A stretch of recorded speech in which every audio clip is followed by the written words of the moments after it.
Selon Gérard Romero, Frenkie de Jong aurait refusé de jouer un match hyper important pour le Barça la saison dernière et ça aurait rendu furieux Hansi Flick. Restez avec moi, je vous explique tout. L'info est à prendre avec des pincettes pour le moment, mais selon le journaliste, streamer, on sait pas trop, Frenkie de Jong aurait été déclaré apte par les médecins du club pour affronter l'Atlético Madrid en demi-finale de la Ligue des Champions. Pourtant, le joueur a refusé de jouer, déclarant qu'il ne voulait pas prendre de risques. Hansi Flick n'aurait pas apprécié cette décision et ça l'aurait rendu furieux. Par ailleurs, des informations circulent selon lesquelles de Jong retarderait le diagnostic de sa blessure. Selon cette même source, il chercherait même une porte de sortie, sachant qu'il ne fait plus partie des plans principaux de l'entraîneur. En tout cas, si c'est vrai, les gars, je suis tellement déçu de Frenkie de Jong. Il a toujours été soutenu par le club, quoi qu'on dise. Alors oui, c'est vrai, il y a eu toutes ces rumeurs autour de son contrat, autour de sa paye, etc. Et le fait est qu'il n'y a eu aucun entraîneur qui a entraîné le Barça aujourd'hui qui n'ait pas eu confiance en Frenkie de Jong. Au même titre que la direction ou que Deco ou Alemany même. Et franchement, c'était pas facile d'être de son côté quand on voit les nombreuses blessures qu'il a eues, les méformes au mauvais moment à chaque fois. Et malgré toute la confiance que lui ont accordé les entraîneurs ou la direction, il n'a jamais été constant et il nous a toujours laissé sur notre faim. Alors encore une fois, je le redis, si cette information est vraie, je ne veux plus jamais entendre parler de ce mec dans mon club. D'ailleurs, c'est peut-être pour ça qu'il y a de plus en plus de rumeurs sur Rodri au Barça. Perso, j'étais pas pour, hein. Mais maintenant que cette information est sortie, s'il y a un échange entre les deux joueurs, je serais vraiment pas contre. Et vraiment, moi je comprends pas, le mec c'est le premier à raconter toute l'année que le Barça c'est toute sa vie, qu'il veut tout faire dans ce club, qu'il veut se donner à fond, etc. Mais là, clairement, il a favorisé l'équipe nationale plutôt que le Barça. Et pour ceux qui me disent que c'est normal, etc., les gars, qui le paye? Qui le paye? C'est Coman qui le paye? Bref, en tout cas, dites-moi vous ce que vous en pensez. Si cette information est avérée, qu'est-ce que vous attendez d'Hansi Flick? Est-ce qu'il doit mettre Frenkie de Jong sur le banc, mettre Bernal? Est-ce qu'il doit le faire jouer quand même, etc. Dites-moi tout en commentaire. Quant à moi, je vous dis à bientôt. Et Visca Barça. La relation entre le néerlandais et le coach allemand Hansi Flick, les gars, est très tendue, donc entre De Jong et le coach. Donc De Jong, les gars, avait refusé d'être titulaire contre l'Atlético Madrid lors du match retour en Ligue des Champions, donc il y a quelques semaines. Donc il avait le feu vert médical, donc s'il a le feu vert médical, c'est qu'il était apte à jouer, mais lui n'a pas voulu être titulaire. Mais il avait déclaré qu'il ne voulait prendre aucun risque parce qu'il y avait la Coupe du Monde, bien sûr, qui arrivait. Donc Hansi Flick est très en colère et déçu par Frenkie de Jong depuis cet incident. Et à noter que Frenkie de Jong s'est blessé pendant la Coupe du Monde, les gars. Donc, il a un gros problème au genou. Il va se faire examiner là pour savoir vraiment si c'est grave ou pas. On parle de plusieurs mois. Bon, bref, De Jong, les gars, pourrait essayer de retarder le diagnostic de sa blessure car il pourrait chercher un transfert. Donc, il sait que Hansi Flick ne lui fait plus confiance.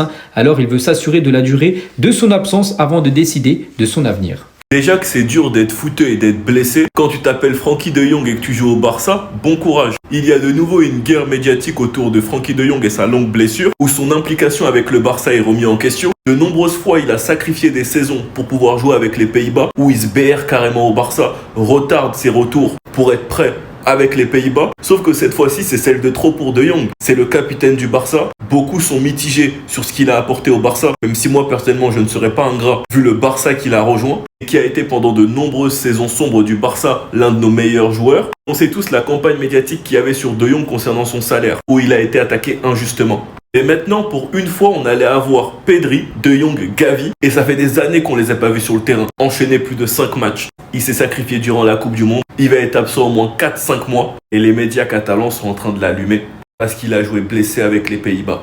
En tout cas, force à De Jong, j'ai l'impression qu'on est dans une boucle. Que ça ne va jamais terminer. Et moi, celui à qui j'en veux réellement, c'est Coman. Parce que c'est un gros hypocrite. Si jamais le Barça avait fait ça, il allait pleurer dans les médias pendant des jours. On n'a pas entendu trop parler de la finale de Coupe du Monde de Pedri, c'est bizarre, non? Pas de comparaison, pas de Bellingham, pas de Vitinha. Vous savez pourquoi? Parce qu'il est rentré, il a changé le match en finale de Coupe du Monde. Voilà pourquoi les gens n'ont pas parlé. Tiens, j'ai la liste des joueurs ayant créé le plus d'occasions lors des dernières finales de Coupe du Monde. Xavi 2010 avec 5, Rojo 2014 2, Griezmann 2018 2, Messi 2022 3, Pedri 2026 4 occasions créées. Il est rentré à la 62e. 4 occasions créées. Au-delà du fait qu'il ait assumé le plus grand poste de l'histoire de l'humanité, où il a donné rendez-vous il y a plus d'1 an en finale de Coupe du Monde et qu'il allait remporter cette Coupe du Monde. C'est aussi l'Espagnol dans cette Coupe du Monde qui a créé le plus d'occasions. Baena, Olmo et Porro, ils en ont 10. Rodri, il en a 11. Pedri, il en a 13. Ça, les 4 là, c'était des titulaires indiscutables. Pedri, il a fait banc, quart, demi, finale, il est quand même premier au classement. Vous trouvez pas qu'il y a un problème quelque part? Le mec joue 2 fois moins, voire 3 fois moins que ses coéquipiers et il crée plus d'occasions que tout le monde. Vous n'allez pas réécrire l'histoire sur les Coupes du Monde des Barcelonais en commençant par Pedri. Parce que oui, même si en quart, en demi, en finale, il commence sur le banc, parce que c'était mieux de mettre Fabian titulaire dans le système de La Fuente, quand il rentre, il fait la diff. Et surtout en finale où il vient, il crée 4 occasions.